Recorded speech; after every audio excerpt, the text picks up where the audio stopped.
هاد القصة ديالنا كتبدا مع أطفال صغار اللي كيكونوا في دار الأيتام، عرفهم على المسؤولين اللي كيسيروا الدار، وهاد المسؤولين كيكونوا قاسيين معاهم بزاف في التعامل، ما كاينش في قلبهم الرحمة، ومع هاد الأطفال كيكون واحد منهم سميتو أوليفر، وكيقولوا ليه المسؤولين أنه هنا باش يتعلم شي صنعة جديدة. أوليفر كيتأثر بزاف بكلامهم اللي ما فيهش الرحمة. المسؤولين كيعاقبوا الأطفال باش يتعلموا مع صحابهم، كيصايبوا حبال السفينة الملكية. في أول ليلة الأوليفر في ديك دار أيتام كيلقى واحد الطفل ما قادش ينعس من كثرة الجوع، وهاد الطفل كيقول لأوليفر أنه جيعان لدرجة أنه خاف ياكل صاحبه اللي حداه. وجميع الأطفال كيكونوا جيعانين بزاف بسبب قلة الماكلة، يتفقوا بيناتهم على قرعة اللي غيطلع عليه أقصر حبل هو اللي غيطلب من المسؤولين ماكلة زايدة. وما تجي غير في أوليفر. في النهار اللي كيقدموا لهم الأكل أوليفر كينوض باش يقول للمشرف أنه بغى يزيد الماكلة. المشرف كيتصدم وكيضربو وكيمشي يبلغ المسؤولين على داك الشيء اللي كيدير أوليفر. المسؤولين كيكونوا عطاوهم ماكلة كثيرة، ولكن ملي كيعرفوا شنو قال أوليفر كيعتبروها جريمة وكيتفقوا أنه خاصو يتعاقب. كيكون واحد الإعلان معلق على دار الأيتام لأي واحد بغى يتبنى شي طفل منهم ولا بغى منهم شي مساعد. كيجي واحد السيد خدام في تنظيف المداخن، وكيكون سعر الطفل رخيص بزاف، وهنا كيقرر ياخذ واحد منهم يخدم معاه في تنظيف المداخن. المسؤولين كيقرروا يختاروا أوليفر لعقاب ليه. السيد اللي بغى يتبناه بغى يسني على العقد، ولكن كيلقى أوليفر كيبكي. كيسولوا على السبب، أوليفر كيقول ليه أنه ما بغاش يخدم معاه. السيد كيوافق أنه يرجعوا لدار الأيتام، ولكن المسؤولين على الدراري كيكونوا معصبين بزاف وبغاو غير يتخلصوا من هذا الطفل المتمرد. كيقلبوا على اي واحد يتبناه ويلقاو واحد السيد خدام في المقابر واللي سميتو ماستر سويبري. كيدوه المكان اللي غينعس فيه، وكتخلي الخدامه اللي عندها تعطيه ماكله ديال الكلاب، ولكن اوليفر كياكلها من كثر الجوع. وكتجيب ليه مانطا ينعس عليها، وكيفرجوا ليه فوق الطابله اللي كيحطوا عليها التوابل ديال الموت. اوليفر الصباح كيفيق على صوت الخبط في الباب، وما يكون هذا غير البروش والماستر سويبري اللي كيضرب اوليفر وكيقول ليه يدير اي حاجه غيقول ليه عليها. والسويبري كيجلس باش ياكل، والخدامه كتعطي الماكله لاوليفر وكتقول ليه يجلس ياكل بعيد عليهم. الدري كيتكلم عليه وكيقول ليه انه يتيم وما بغى حتى واحد. اوليفر كيخدم طول النهار، وماستر سويبري كيشوفو كيقول لبراسو ان هذا الولد كيبان حزين ومكتئب. ماستر سويبري كيبان انه كيخاف من مراتو بزاف، وبغى يقول ليها دير ليه شي حاجه مزيانه ولكن ما قدرش. واحد النهار اوليفر جالس كالعاده كياكل بعيد على ولد ماستر سويبري اللي بحال ديما كيعير. اوليفر عيا ما يصبر، ولكن هذه المره ما استحملش هضرته، كينوض يترمى عليه. عينا صابرين اللي عيقت يا ولد سويبري. الام كتجي وكتحبس اوليفر في الكوزينه. الولد كيمشي، ولكن اوليفر ما كيكونش خايف منه ولا حتى من شي واحد. ماستر سويبري كيجي لعندهم وكيخرج اوليفر من الكوزينه وكيسولو شنو واقع، وكيعرف ان ولده عاير مين اوليفر اللي ماتت. ماستر سويبري ما كيعرفش شنو يدير قدام ولده ومراته، وكيقولوا ليه انه خاصو يعلموا الاداب. كيضربوا بالعصا بزز منه، وكيبان انه طيب ولكن الشخصيه ديالو ضعيفه بزاف قدام مراته. في واحد النهار اوليفر كيقرر يهرب من ديك الدار، وكيسافر بوحدو مسافه طويله بلا ماكله بلا فلوس، وكيقرر يوصل لمدينه لندن باي وسيله. في الطريق كيكون اي حاجه لقاها في الارض وكينعس فين ما كان، حتى كيوصل لواحد الفيرما كيلقى فيها الماكل. ولكن ما كيرضاش يسرق شي حاجه، قرر يدق على موالين الدار ويكثر الجوع والتعب، ولكن موالين الفيرما بداو كيغوتوا عليه وطردوه يمشي من تما. اوليفر شد جريه وحده قبل ما يعضوا الكلب ديال مول الفيرما. اوليفر كيكون مهلوك ورجليه تقطعات وما قادرش يمشي عليها. كيوصل لدار واحد المراه كبيره في السن اللي كتكون ما كتكسب ما كتعلى، ولكن كتعطيه ما ياكل وكتعاملو مزيان وكتخليه يستريح. واخيرا اوليفر كيوصل للمدينه.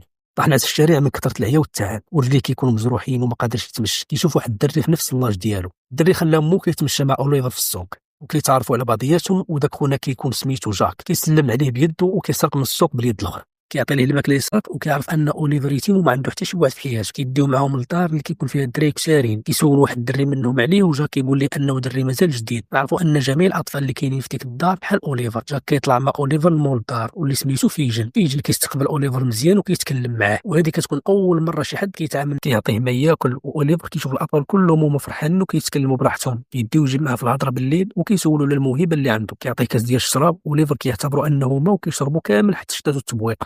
كنعرفوا ان فيجن كيحب الاطفال المتشردين وكيعلمهم السرقه في مقابل انهم يبقاو عايشين في دارو كياكلوا ويشربوا. فيجن كيكون خازن جميع المسروقات الغاليه تحت الارض في نفس المكان اللي كينعس فيه اوليفر. كيخاف لا يشوفو، كيفتح المكان وكيجلس كيتفرج عليه وهو كيغني. اوليفر كيفيق على صوته وكيشوف حاجات مسروقه. فيجن كيهدو وكيدير راسو ما شاف والو. اوليفر كيكون مرعوب منه وكيقول ليه انه ما غايقول حتى شي حاجه. فيجن اوليفر كيوجدوا الماكله وكيرجعوا الدراري ديال ديك الدار من خدمتهم اللي هي السرقه والنشل. فيجن كيسولهم على اللي سرقوا، وكيكونوا من بين اللي سرقوا دفتر ديال الشيكات وشكاره وقميص. فيجن كيطلب من اوليفر يحيد السميه من القميص بلا ما يخسروا باش يقدروا يبيعوه. كيطيح الليل وكيبدا فيجن يعلم اوليفر السرقه. فيجن كيمثل انه واحد السيد غني دايز من السوق وهز فوطه وشكاره وساعه. الدراري كيقدروا يسرقوا كلشي منه بسهوله. هذا الشيء كيوقع عن طريق انه واحد وجوج منهم كيلهيو السيد، وفي نفس الوقت الثالث كيسرق. اوليفر كينبهر بمهارته في السرقه وكيبغي يولي بحالهم. كيجوا جوج بنات متشرجات حتى هما وكيخدموا عند فيجن، منهم دراري كيتعرفوا على اوليفر وكيعلموا كيفاش يلعب القمر. اوليفر كيكون فرحان بزاف في حياته الجديده، كيبدا يتحايل على فيجن باش ينزل يسرق مع الدراري. فيجن كيخلي اوليفر يسرق منه واحد الفوطه باش يشوف واش تعلم ولا لا. اوليفر كيسرقها بواحد السرعه بزاف ومن غير فيجن ما يحس. فيجن كينبهر به وكيقول ليه انه طفل ذكي وما شافش بحاله من قبل. كيعطي ليه صباط جديد وكيخليه ينزل السوق مع باقي الاطفال. يشوفوا واحد السيد لاباس عليه واقف وكيقرروا يسرقوه. جاك كياخذ الفوطه ديالو ولكن مول المحل كيشوفهم الدراري هربوا بحالهم، ولكن قبل اوليفر ما يجري كيكون واحد العود دايز. اوليفر كيهرب من البلاصه اللي هربوا منها صحابو. الناس كلها كتجري وراه هو بوحدو وكيلقاو عليه القبض وداوه عند القاضي. شافوا صاحبو ورجع باش يبلغ فيجن. القاضي كيكون معصب ومزروب بزاف، كيجلس كيعاير السيد اللي تسرق اوليفر معاه. كيجيبوا للمكتبه وكيقول القاضي ان الطفل بريء وانه ماشي هو اللي سرق. بعد ما كان القاضي حكم على اوليفر ب3 شهور ديال الحبس، خلاه يمشي وخوت على اللي تهموا بالسرقه. والمكتبه والسيد اللي تسرق كياخذوا اوليفر معاهم في الطوموبيل باش يعالجوه وكيبانوا انهم طيبين. فيجن كيتخلع بزاف ان اوليفر غيبلغ بهم وكيقرر يصيفط واحد البنت سميتها نانسي باش تبتل انها اختو كبيره.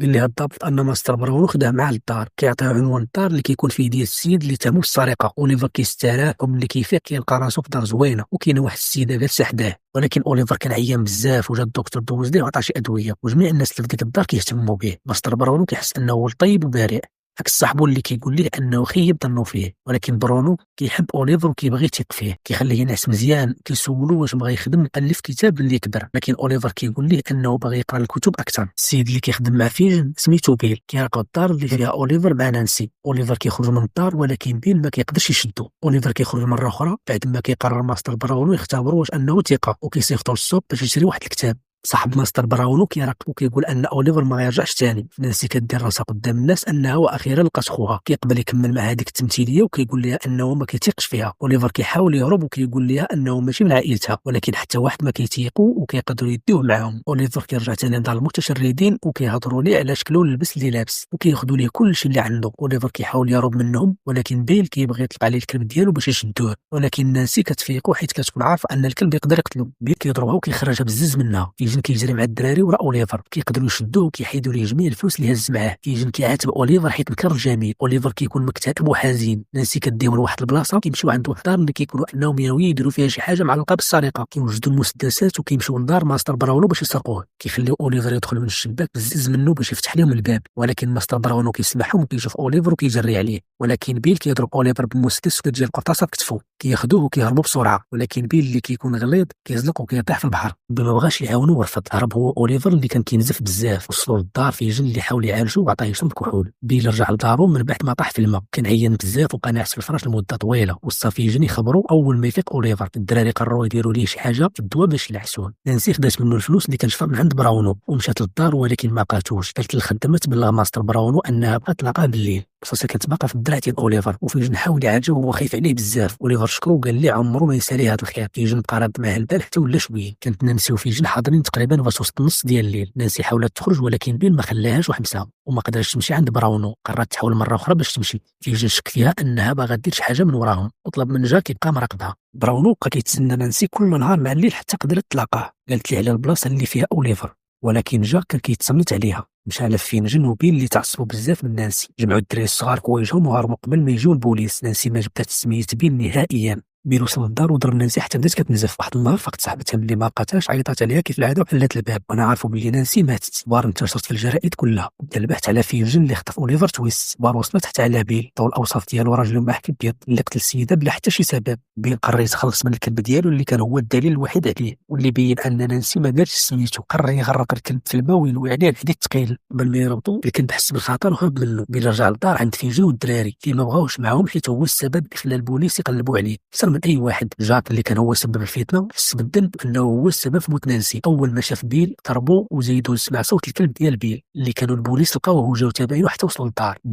بيل قرر يهدد البوليس بانه غادي يقتل اوليفر وداه معاه. هرب بيل وبقى كينقز هو اوليفر من دار لدار حتى بعدو. بيل عقد واحد الحبل لراسو وشد اوليفر ونقز للدار الاخرى. قبل ما يحيد الحبل كانوا البوليس وصلوا عنده. سمع صوت الكلب ديالو تخلع وطاح ومات مشنوق. هكا كان خدا جزاءه على قتلو الناس. بعد واحد المده اوليفر كان في دار ماستر براونو ولكن كان حزين على فيجن اللي كان مهتم به وكيدافع عليه. براونو قرر يدي اوليفر يشوف فين جي في الحبس اللي كان تقريبا ولا حمق. ولكن اول ما شاف اوليفر فرح بزاف وقال لي على البلاصه ديال الحوايج المسروقه قال ليه يمكن ليه ياخذهم. في الاخر اوليفر واخا عرف ان فيجن غادي يتعدم كان فرحان بزاف كتشافو واخا لاخر مره. الاخير رجع مع براونو للدار وعاش مع حياه زوينه. وحتى لهنا كتسالي القصه ديالنا. دوزو بخير والسلام عليكم.